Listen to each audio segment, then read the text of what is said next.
გამარჯობა ჩემო ძვირფასო და საყვარელო YouTube მაყურებლებო. მე ლაშა გურგენიძე ვარ და ეს ქართული ამბებია. მადლობა მინდა გადაგიხადოთ არხის გამოწერისთვის, ვიდეოს დალაიქებისთვის და რა თქმა უნდა თბილი კომენტარებისთვის.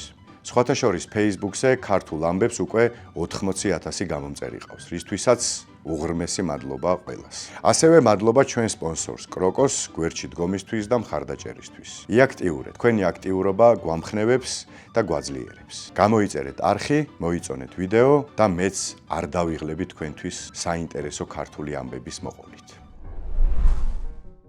ქართველი პრინცი ჰოლივუდში.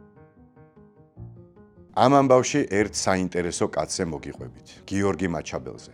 გიორგი ივანე მაჩაბლის ძმისშვილი იყო. ძალიან საინტერესო პიროვნება გახდათ გიორგი მაჩაბელი და ბევრი საინტერესო რამ აქვს გაკეთებული საქართველოსთვის. თუმცა მე ახლა მის ერთ კონკრეტულ ამბავს მოგიყვებით. 1921 წელს, როცა საქართველოში წითელი არმია შემოვიდა, ბევრ ქართველს სამშობლოს დატოვება მოუწია. მათ შორის იყო არისტოკრატი გიორგი მაჩაბელიც. ის ამერიკაში ჩავიდა, სადაც ფული თითქმის არ ჰქონდა. აბა რისი გაკეთება შეეძლო ყოფილ თავადს უცხო კონტინენტზე. თუმცა მაჩაბელს ერთი უცნაური ჰობი ჰქონდა. საქართველოში ყოფნისას სხვადასხვა მცენარის ზეთებს ერთმანეთში აზავებდა და განსხვავებული სურნელის ნივთიერებებს იღებდა. მოკლედ რომ გითხრათ, თავისებურ სუნამოებს ამზადებდა. ხოდა ამერიკაში გადაწყვიტა ეს ჰობი ბიზნესად ექცია და პატარა სააფთიაქო ლაბორატორიაში სუნამოების შექმნა დაიწყო. მან დააარსა კომპანია პრინცი მაჩაბელი. გიორგის ცოლად ყავდა ევროპის მასშტაბით ძალიან პოპულარული იტალიელი მსახიობი ნორინა ჯილი. ხოდაშორის იცით რითი მოხიბლა გიორგიმ იტალიელი მსახიობი? სიყვარულის დასამტკიცებლად ძალიან მალე ისწავლა იტალიური ენა. ხოდა სწორედ მისი იტალიელი მეუღლის იდეით სუნამოს ფლაკონებს ქართული სამეფო გვირგვინის ფორმა მისცა და ზედ მაჩაბლის საგვარეულო გერბი დაატანა. ალბათ გაინტერესებთ როგორი სუნამოები გამოვიდა. წარმატება იყო კოლოსალური. გიორგი მაჩაბლის სუნამოები მთელმა ამერიკამ შეიყვარა. პრინცი მაჩაბელი გახდა ფუფუნების და ელეგანტურობის სიმბოლო. მის სუნამოებს ისხავდნენ ჰოლივუდის ყველაზე დიდი ვარსკვლავები. ერთ-ერთ სუნამოს, რომელიც განსაკუთრებით პოპულარული იყო, მან თავისი საყვარელი მეუღლის საპატივსაცემად საქართველოს დედოფალი დაარქვა.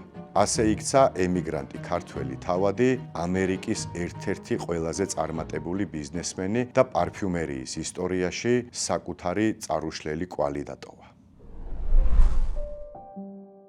ფოტო, რომელმაც სიცოცხლე გადაარჩინა.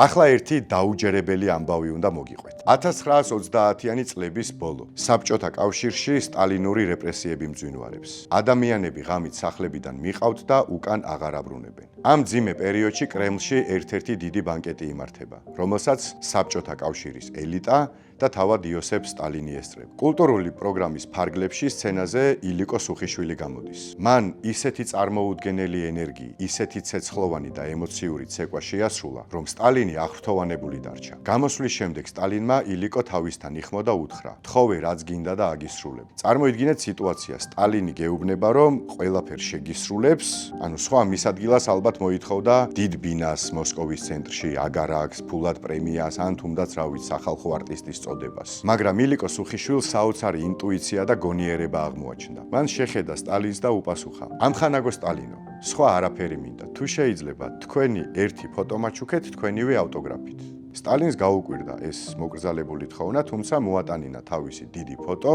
ზედ თბილი სიტყვები მიაწერა, ხელი მოაწერა და ილიკოს გადასცა. ახლა გეტყვით, რაშიც დასჭირდა ეს ფოტო ილიკოს. გავიდა ცოტა ხანი და ერთ ღამესაც სუხიშვილების თბილისის ბინაში კარზე საბედისწერო მძიმე კაკუნი გაისმა. ჩეკისტები ილიკოს დასაპატიმრებლად იყვნენ მოსულები. შემოანგრიეს კარი, შემოცვივდნენ ოთახში და ერთიანად გაშეშდნენ.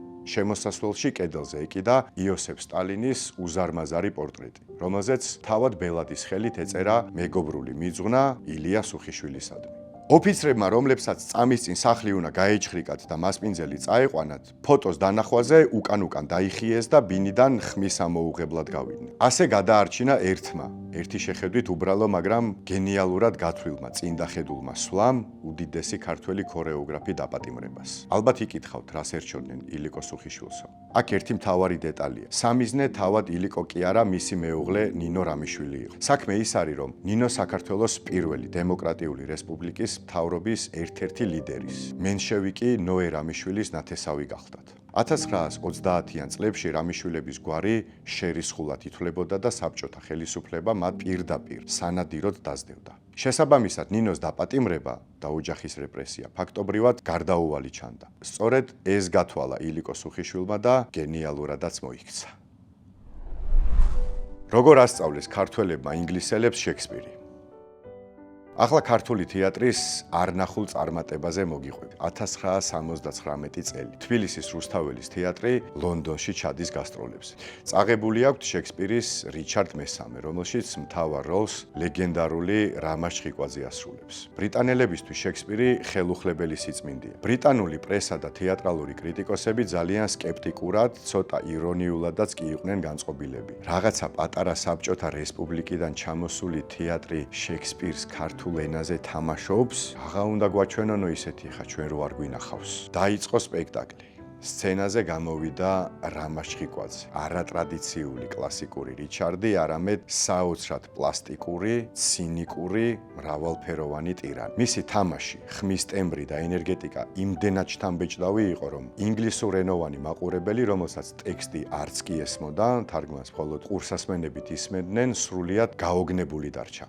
სპექტაკლის დასრულებისას დარბაზში რამდენიმე წამიანი სამარისებური სიჩუმე ჩამოვარდა. შემდეგ კი მოხდა წარმოუდგენელი რამ. მთელი დარბაზი, მათ შორის ის სნობი კრიტიკოსებიც, ფეხზე წამოდგნენ და ტაში დაუკრეს. ტაშიც არის და ტაშიც. პრაქტიკულად დაინგრა დარბაზი. მეორე დღეს ლონდონის წამყვანი გაზეთების გარეკნები რუსთაველის თეატრს მიეძღვნა. ერთ-ერთი ყველაზე გავლენიანი ბრიტანული გამოცემა წერდა: ჩვენ გვეგონა შექსპირზე ყველაფერი ვიცოდით. სანამ ქართველები არ ჩამოვიდნენ და არ დაგვანახეს, როგორი უნდა იყოს ნამდვილი რიჩარდ მესამე. რამაზ ჩხიკვაძე საუკეთესო რიჩარდია მთელს მსოფლიოშიო. ეს იყო არნახული გამარჯვება.